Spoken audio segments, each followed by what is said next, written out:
4 days, two nuclear powers, dozens of missiles. In early May 2025, India and Pakistan were closer to full scale war than they have been in years. The airspace was weaponized, the borders blurred, and truths twisted in the fog of digital disinformation. Hello and welcome to New Wave Global. You are watching Unraveled, where we go beyond the headlines to ask difficult questions. I'm your host, Marvi Sirmed. Today, we are examining the May 2025 escalation between India and Pakistan. Not just what happened, but why it happened, what each side wanted to achieve, and where this dangerous moment leaves South Asia's fragile peace. Three major questions that we will cover in this episode are what were India's strategic objectives? Did it achieve them? Who gained the upper hand, and what does that mean for future deterrence? And could this be the shape of wars to come in our region? Joining me to explore these questions is Professor Hassan Abbas, a leading scholar of defense studies, especially South Asian security in its peculiar geopolitical context. He is based in National Defense University in Washington, D.C., and has written extensively on Pakistan's civil military dynamics, regional diplomacy, the extremism, and the future of conflict in the subcontinent. Professor Abbas, welcome to Unraveled, and thank you for joining us. Thank you so much. Real pleasure to see you and honor to be on your show. Oh, thank you so much. So let me start with the most pressing question in my mind.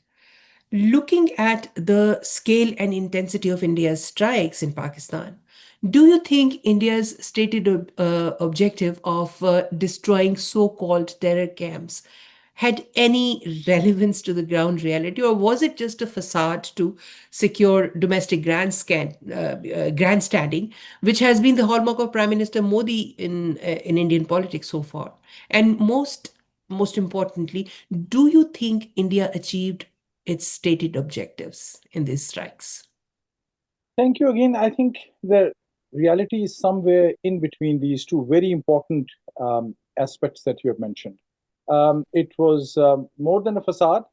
It was linked to Prime Minister Modi's internal political posture. Um, he wants to depict and reflect India as not only as a rising power but capable of dealing with such things militarily. So it showed his conviction or his posture at one level. It fell really short of what India's real interests are. India's real interests are to convey to Pakistan that they can deal with the Pakistani militant groups and Pakistani military as well, Yeah. effective fashion. So it was none of that. The reason being that although for domestic politics it worked well, I think for President from Prime Minister Prime Minister Modi. Yeah. and for the other reason, the militant groups in Pakistan, the Kashmir focused primarily militant groups, are not in South Punjab or in Murid anymore. These are Yeah. symbols of Pakistani Lashkar-e-Taiba and Jaish Muhammad in so many ways, but these are not the sanctuaries of these Kashmir-focused militant groups. Those are somewhere maybe in Kashmir. There were militant group center of Hizbul Mujahideen in Kashmir, Pakistan-controlled Kashmir, that is also hit. Mhm. But the militants, the actual operators, are elsewhere. They are not in public eye. These Mhm. are associated with these groups from old times, but that's not where the leaders are sitting. There were innocent people, the family members of some of these, the leaders of these groups, who had no clue what is going on. And because there were mosques and member, as we say, or the big centers with religious institutions associated as well. So Pakistan was able to say, look, they have targeted these mosques. But it was Mhm. not the exact case, but because mosques are associated with these seminaries. So one is that point.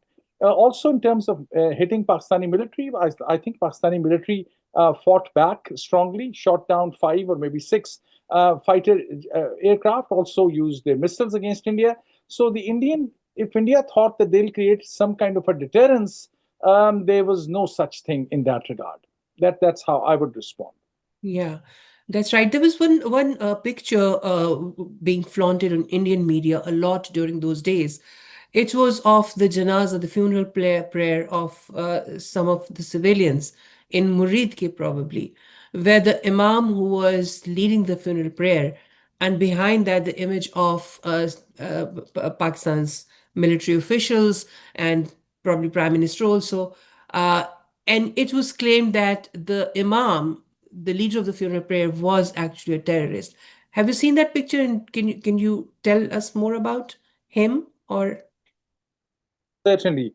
Number one, they wrongly assumed that that person was initially the news was. Let me step back and say initially they had mentioned about one of the leaders of Lashkar-e-Taiba, that they mentioned that he was targeted in these attacks. We still don't know. mm, No such news has come about.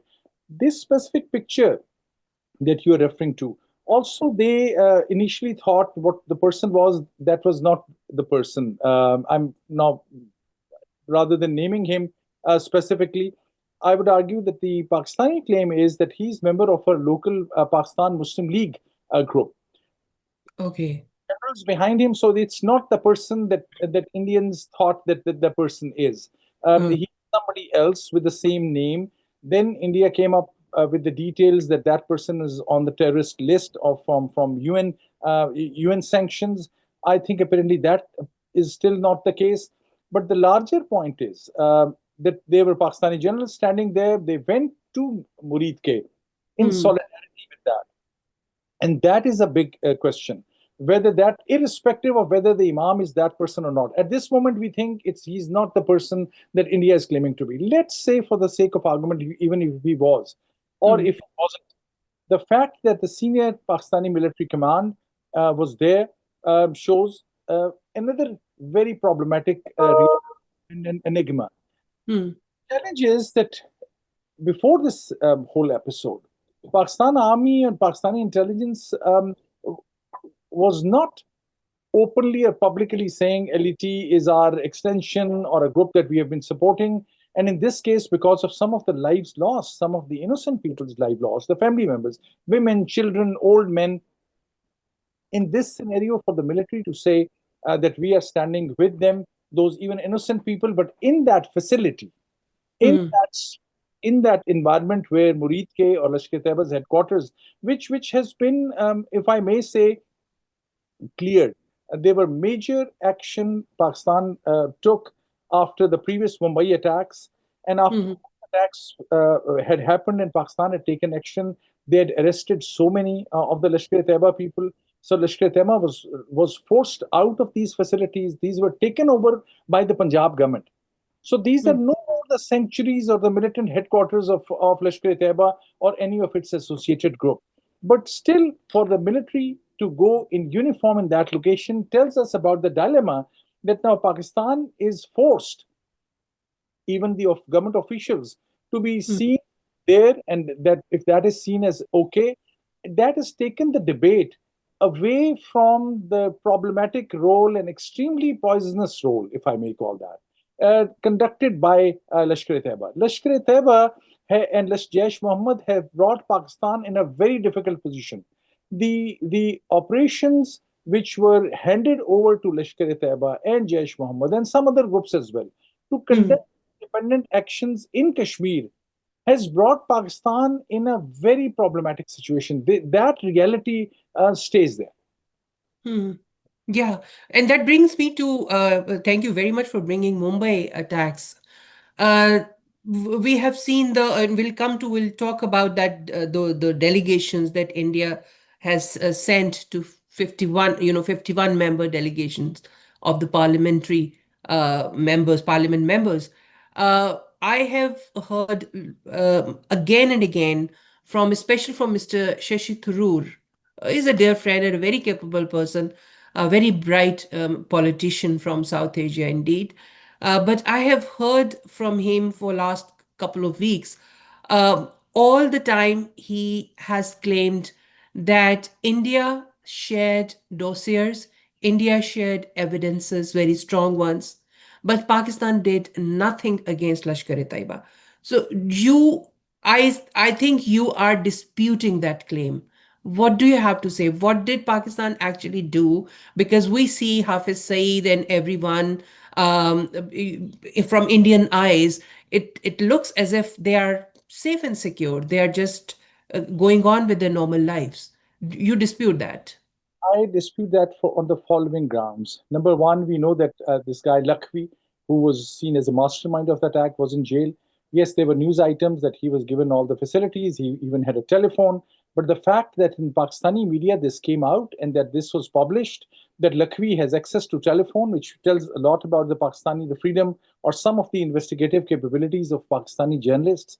Secondly, Hafiz Saeed had to face a case and he is in custody along with many others. Hmm. This had happened because Pakistan was sanctioned under the FATF, the Financial Task Force of the Financial Crimes, and this had implications for Pakistan's economy. Pakistan fought that case hard, and there were independent institutions and independent countries who, despite India's full effort, were able to help Pakistan to say, okay, they have moved from this one problematic category to the other. So they were independent countries and independent institutions which probed that. And one can say this had not happened to the point that would made India comfortable, or India would like, if I'm a part of the Indian government, I would like to keep the pressure on. I would like to continue to say, no, no, no, they need to do more. They need to do more because even if Lashkar-e-Taiba has happened, they will say, let's start talking about Jaish Mohammed. Let's talk about Hizbul Mujahideen. So I understand Indian position. They are saying it because they are supposed to say this and they need to put pressure on Pakistan.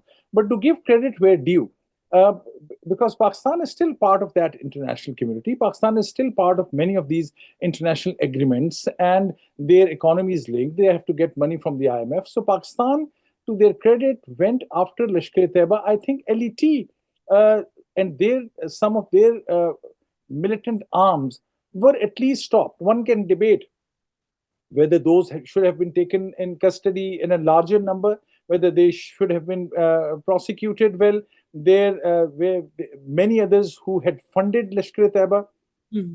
would have been questioned. Those questions are there that can happen, and that perhaps one can argue can happen from a purely rule of law and law enforcement angle. But I think by under the circumstances, Pakistan did quite well in especially dealing with Lashkar-e-Taiba. I am not saying the same about Jaish Mohammed, for example, Hmm. because Masood Azhar, I was hearing somebody say in major Pakistani media that he had vanished. Well, he cannot vanish. For sure, Pakistani law enforcement, security, and intelligence agencies know where he is. And there's much more blood on the hands of Jaish Mohammed, especially Masood Azhar, than Lashkar-e-Taiba. For Hmm. example, Masood Azhar's group had given so many of these militants, cadres, to Lashkar-e-Jhangvi, to Hmm. Sipai Muhammad, to Sipai Sahaba. Because Then of- many of these had gone into Tehrik-e-Taliban Pakistan. Some of them had gone into Daesh. Some of these Punjabi Taliban who Hmm. were associated with Jaish Mohammed. It is in Pakistan's own interest to go after these groups. However, even if they'll go after these groups, it is a different case that Pakistan would like to show that they are doing their counterterrorism for internal reasons, which will be an accurate thing. They don't want to give India the idea that we are doing it all for you. And Indian demands and I have seen Indian narrative as a part of the problem as well. India needs to realize that if they think that these things will be settled through use of force, and that Hmm. is not going to happen. And that we have seen in this latest skirmishes as well. Irrespective of who won or lost, I think no one won, no one lost. It was at best a draw in so many ways. But because Pakistan, being a smaller country with much less resources, they Yeah. have shown to India that you cannot force this situation on us. That's the overall dynamic that I would mention. Yeah, that's right. So that brings me to the this present conflict again on the Pakistani side.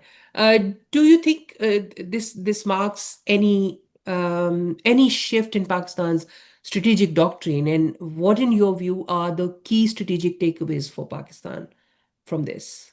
Key strategic takeaways are that India has changed its position. It is not going to take it lying down. Honestly, if there is militancy in Kashmir, Indian expectation is, our Indian view is that irrespective of whatever happens, in this case, there was no evidence. In Mumbai, there was evidence.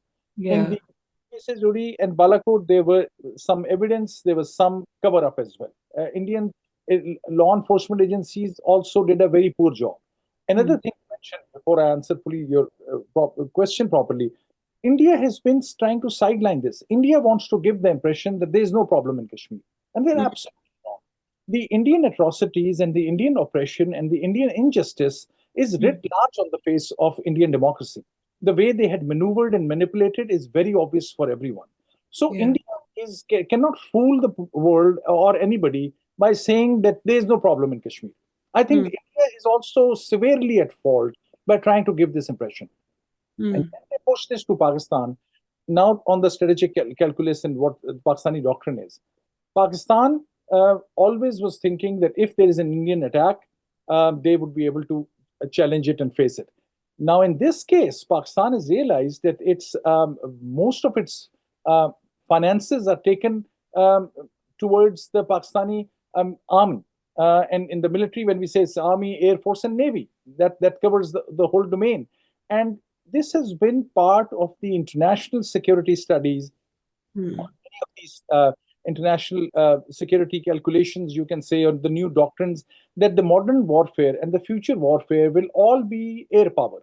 It will all be linked to the Air Force. So, Pakistani Air Force, which has always been its kind of pride or one of its more important institutions, if you pick up any of the books written on 1965 war or 71 war, you'll always see MM Alam, how many fighter aircraft he had shot Yeah. down.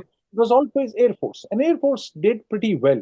But the Mm. Pakistani missile system, apparently, there are more and more stories coming, and we still have not seen any evidence that Pakistan's missiles had hit or damaged any of the Indian targets in a significant fashion. Some of those, if there were 11, maybe two or three, but in other cases, there was not much impact. And Pakistani anti-aircraft system was also, even if there were 50 and they say we stopped 40 missiles, but 10 hit at points which were very dangerous. One in Sindh province in Pakistan, there's a very important military location, and also Mm. in the Noor Khan base, which is very close to Islamabad and Mm. Rawalpindi, very close to the nuclear command and control system.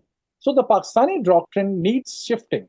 They need to have more uh, emphasis on its air power and Mm. on India has been constantly saying. I mean, they're both sides. I was watching interview of an Indian general. I think their commander in chief or CDS, what they call, who was saying both countries did well actually by restraining.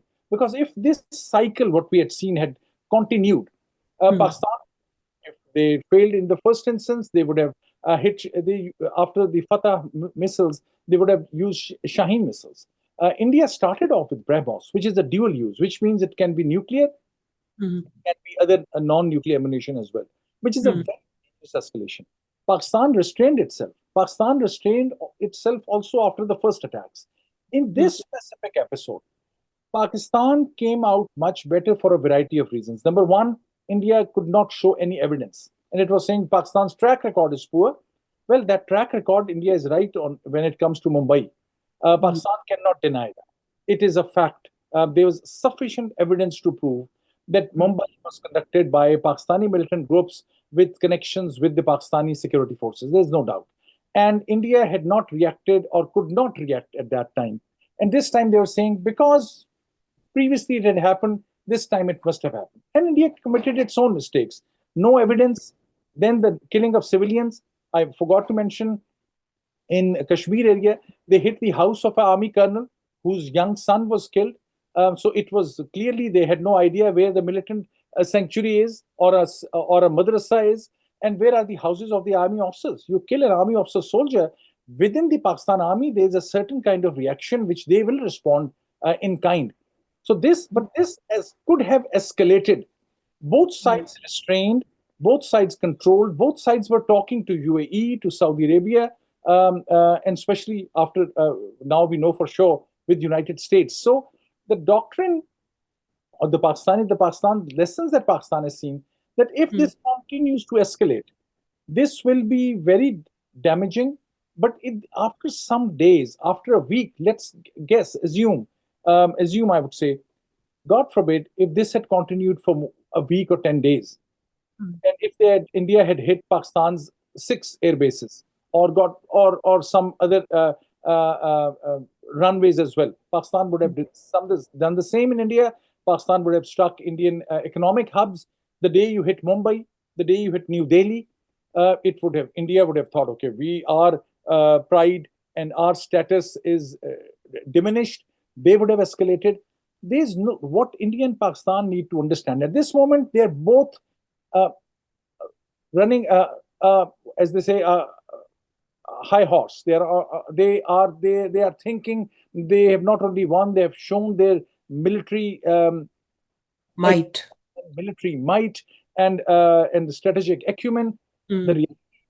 The both of them have shown that they are at a dead end. There's Mm. no further. How will they pursue? When they're not talking to each other, there's no trade. And I've said it elsewhere as well.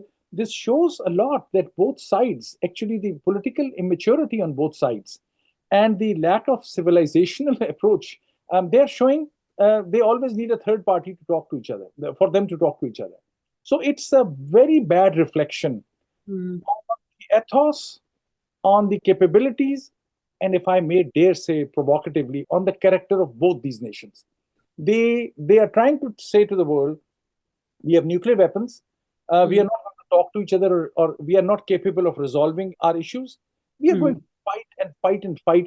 A day will come. If this happens again, the damage and destruction will be far more. Mm. And both the countries have shown some restraint in this time, but they're also showing that they are incapable of their challenges in any rational, educated way Mm. that can lead towards some resolution or some understanding that things will not go to the to the military route. Yes, absolutely. But one thing is also intriguing that, neither of the countries are accepting, understandably, their losses. Uh, India's losses are Pakistan has not been able to provide any evidence of six jet or five jets or Rafales being destroyed. But Indian media is full of the images of nine air bases, Pakistan's air bases, that they claim that they have destroyed. One of them was probably just an airstrip, not an air base, but they're claiming that why Pakistan does not have the imagery, because Pakistan also claims that they have destroyed some of their air bases, but Pakistan doesn't have any imagery to support that, but India has. To the best of my knowledge, now this is an established fact that Pakistan shot down at least their 5 planes. Why I'm saying that, this is the newest quotes that have come, and because this news is constantly coming up, so that is being updated. Even the Indian Army chief, when he was interviewed, he said yes, yes, some jets were down. They have now in the Indian And media. today, the Chief of Defense Forces in Shangri-La dialogues, I think he has said something to Bloomberg. Exactly. He has said that as well. This has been by the Western agencies and the security domain, which is not classified, where people talk to each other. This has been known from day one that Indian plane was shot down. Because India was denying from day one, India lost a lot of credibility. So what Indians are saying was taken with a grain of salt. The reason being that they on day one, Air Force and their command and control systems know immediately when a fighter aircraft would not return to its base. Pakistan, to its credit, was showing those. And in Air Force, when you strike something far away and you lock a certain plane, the way it was explained by the Pakistani side, that was seen credibly in the West also. So Indian planes shot down is, I think, an accepted fact. What they didn't know was whether now what we think Pakistan is trying to say there are more Rafales, there are probably two Rafales only, and the others are the Russian plane and another and Mirage. And Indian Air Force has weakened over time because they were not able to update the way they should have. And when you get a new plane as well, it takes time for you to really develop your culture of using that plane. It takes a long time. And Indian Air Force historically has been one of the weaker institutions within their armed forces. However, you are absolutely right that India was able to show that they struck some very sensitive locations in Pakistan, and Mm. Pakistan has not been able to show. There are a couple of responses to that. One thing that again I have no way to know that how authentic that is, but this is on media and on social media. I mean, by some authentic people who are saying the imagery that they get from international companies, Mm. India has blocked them, and it's not easy. Like India was able to see or buy it, the information from the satellite imagery saying these are the locations. Pakistan has not been able to do that. Or that Pakistani, today there was another news saying Pakistan's various Fatah missiles were either shot down or they never hit the target, or very few of those targeted. So I think Mm. in air power, Pakistan showed its superiority. On the Mm. ground missile strikes, India had an upper hand very clearly. And one thing which is missing is in all of this is that India, even symbolically, was able to target Lashkar-e-Taiba, Jaish Muhammad, and Hizbul Mujahideen targets. And that is something which puts Pakistan in a very difficult position. Although Mm. the Pakistani officers went and were part of the funeral that we talked about, Mm. they are not in a position.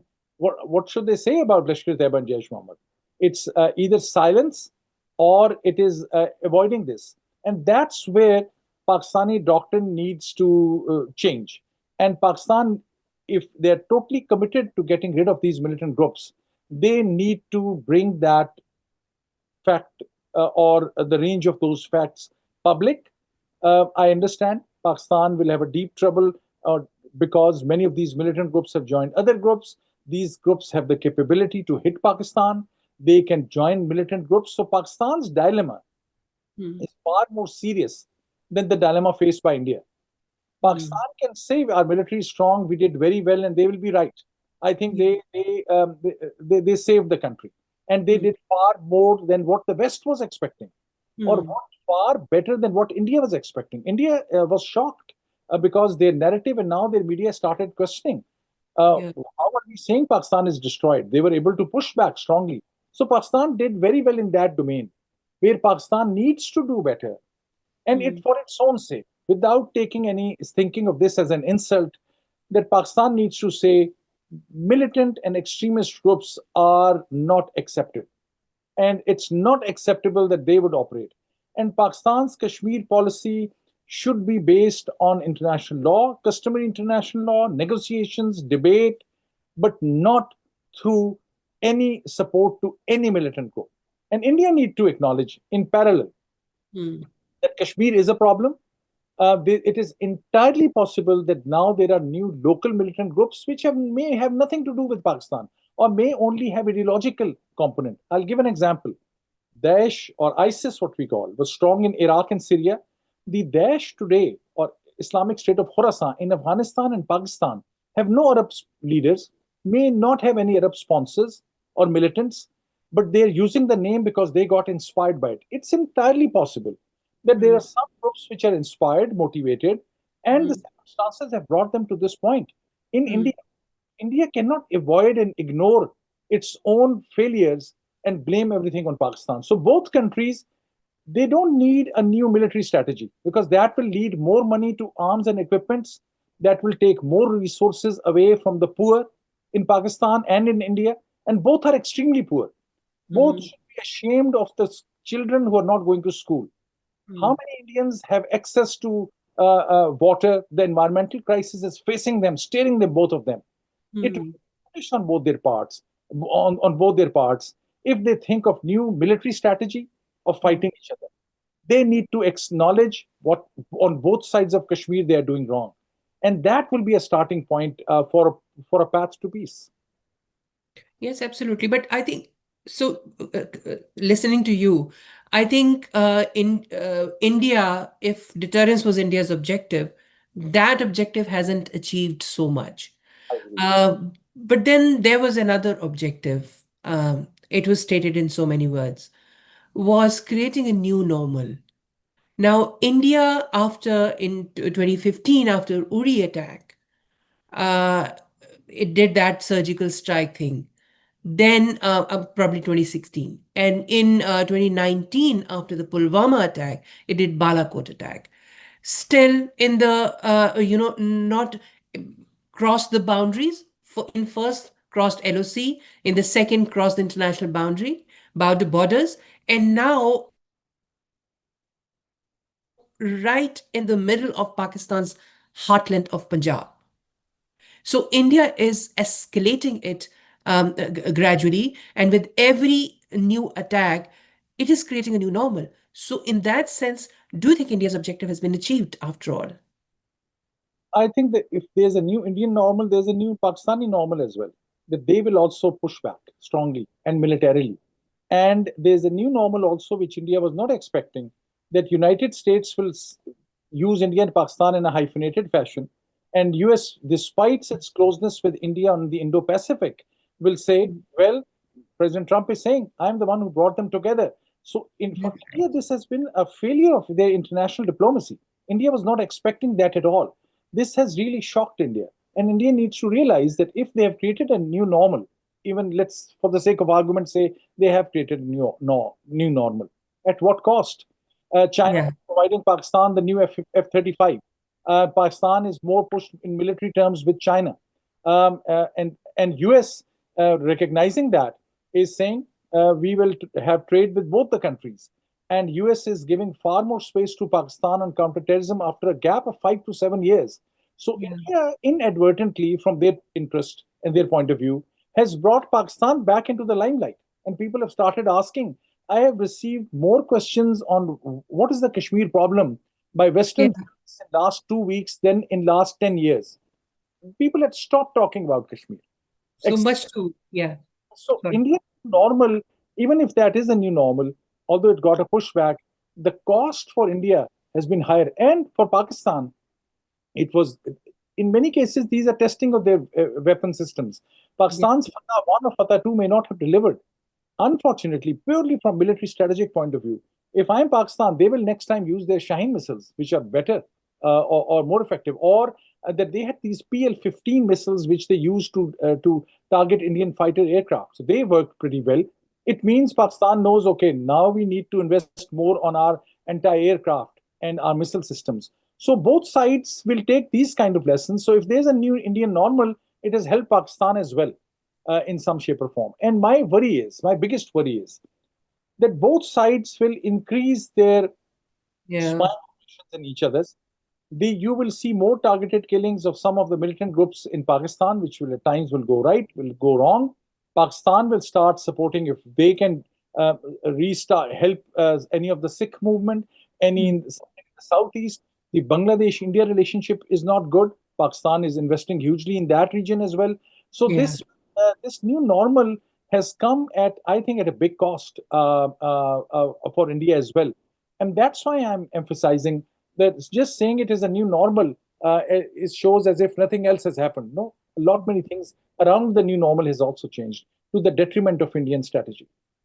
That's right. And to much of India's frustration, President Trump is again and again rubbing it by saying that US has played a role in mediation, and India never wanted that. And India insists that it's a bilateral issue. So yes, India has lost in at so many fronts, if not only the militarily. That brings me to the just before I go to my final question, it's this little interjection about what do you think about the Indian parliamentary delegation? How was it perceived in the policy quarters in the US? I think one, this showed that I think India had to really do it, which shows that their international diplomacy or positioning was not accepted, or they realized that they did poorly. I think at this time I saw a couple of news items, but I seriously doubt that it had any impact. And this probably, honestly, will be the same with the case of Pakistan. And the reason is that in this day and age, the top American diplomats are very well linked. The social media provides forums, these think tanks. Mm. People are writing about these issues, talking about these issues. So whenever somebody, and I being in my role as a academic in a government institution, we meet people from all over the world, their officials all the time. We mm, always know they'll come with their talking points. You respectfully listen to that, but you always know this is the official version, which mm, is camouflaged, which is sugar coated, which is mm, meant for the real impact comes when your scholars, when your media, or when independent thinkers say something. And so I think this was both for Pakistan and India. It is an effort. They have a right to this effort. They go. I think personally, honestly, I think although I know some of the members of the Indian delegation, like you, they're smart folks. yeah, But Pakistan's Prime Minister Shehbaz Sharif going to four nations. I think he went to Turkey, Azerbaijan, and then to Iran. And those pictures of Pakistani generals, the army chief, and others sitting with the prime ministers, head of the state in Turkey, Iran, and Azerbaijan, and the Pakistani deputy foreign minister, or deputy prime minister and foreign minister Ishaq Dar, standing with the Chinese leaders and thanking them, probably from a global perspective, had more impact. mm, Prime minister cannot go to anyone and thank. So Pakistan is so far doing much better in that domain. When the Pakistani delegation will come, which is coming next week, I'm part of a conference where they will be speaking as well. okay, I think the American diplomats, unless there was a military present representation who would give us exactly as you shown, show some new satellite pictures, tell us something inside story of what happened. Maybe if there's such a thing, congressmen and U.S. government officials may learn more. But otherwise, these are diplomatic efforts. The impression that was generated and created is already there. yeah. So I doubt that the Indian delegation was able to change anyone's opinion. Yeah, and there was no, I don't think there were any stated objectives to create an impact. I mean, we can't assess the performance of this delegation, by any indicators because the objectives were not clearly stated before the delegations flew from India. But finally, Professor Abbas, my last question would be, where does South Asia go from here now? Is there any space for regional peace building and new, confidence building measures, or are we set for another round of brinkmanship and escalation? Thank you very much. This is the most profound and important question. And I have hinted to some of this in my earlier responses as well, because I think this is really a time for both these nations to sit back, take a step back, Yeah. reflect, and be honest to themselves. As I was saying, the biggest question for Pakistan is, which no one, I think, which majority of people I would like to hope have there in their mind and in their hearts. Hmm. And mentioning this question just in whispers. Where has Lashkar-e-Taiba and Jaish Muhammad and other groups brought Pakistan? Was Hmm. that the best policy to pursue the Kashmir cause? That's a question Pakistan should ask publicly and have a debate on this. In the same question on the Indian side, is really Kashmir a resolved issue? Is it really by changing the legal constitution status you have resolved the Kashmiris? Are they really happy? All the documentaries and interviews of Kashmiris that we have heard in mainstream Indian media, whenever a Kashmiri was asked a question, Hmm. they had a very skeptical response. They had their own grudges. They were saying, "Where is the economic growth? Why is there is not much investment?" And Indian Prime Minister, as soon as he returned to India after this crisis, he never went to Kashmir. He went everywhere else. He is using this for his political purposes. So where Hmm. has Hindutva and India's nationalism has brought India? That's a question for India, like for Pakistan, the militant groups. What are the real chances that both will go this route? I mean, I would like to hope, dream, and pray that this happens. At this time, there's not much signs that both are ready to reflect. And my worry is that this will, you'll have another round in 6 months or 1 year.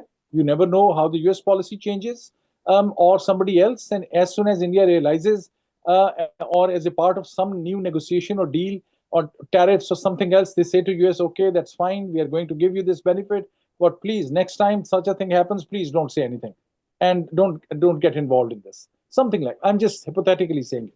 And Mm. India would say, okay, now is a chance for us to go after Pakistan again. And Pakistan Mm. says now, okay, this time we probably not have a big player who's going to intervene. Let's start Shaheen missiles straight away and destroy India's port in Mumbai straight away. I'm just giving an example. Send 50 aircraft on a suicidal mission, and if missiles are not working, fighter aircraft will work. China backs Pakistan. This comes into a regional war. That's why I was saying initially, Pakistan and India are, they don't realize this. They are a dead end of a process between both the countries. They will be unfair to the future of people of India and Pakistan if they continue on this. So somebody else should jump in. Regional countries, Oman, Qatar, Saudi Arabia, these countries have a huge interest in India now because of their economic relationships. I think someone needs to come up and within Pakistan and India, I hope both countries, but at least one of them, the leaders on one of the side, Mhm. need to gather some courage and just think of humanity and say to the other side, okay, let's talk, let's Mhm. resolve our issues. If one statement this comes from Modi, Shehbaz Sharif will not be able to say no. Or Shehbaz Sharif says this publicly at a forum, no, unconditional. Let's resolve, let's say sorry to each other for the wrongs we may have done to each other. Let's talk and build peace. I Mm. think you will immediately see the environment changing. I have a lot of belief in the, I should say, wisdom of the peace activists, of many people on both sides who believe in common sense. I mean, look Mm. at one more example where this has brought them. A renowned intellectual in India, Javed Akhtar, saying, if I'm given an option to go to hell or Pakistan, I'll go to hell.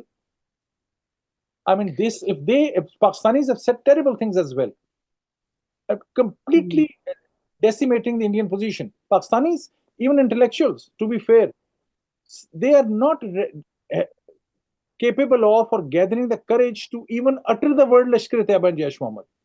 Mm. Or even the intellectuals, people on the left, because environment is different at that time.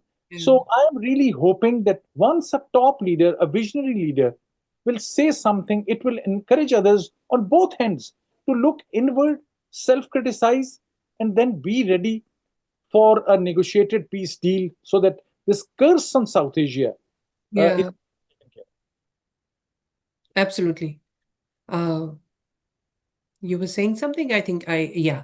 So absolutely, I think that's the note where we can end our discussion only. So like Indian Prime Minister says, keeps repeating, this is a pause, not ceasefire. So I would also say, Professor Bas, this is a pause, not the end of our mutual discussion on this or many other topics to come.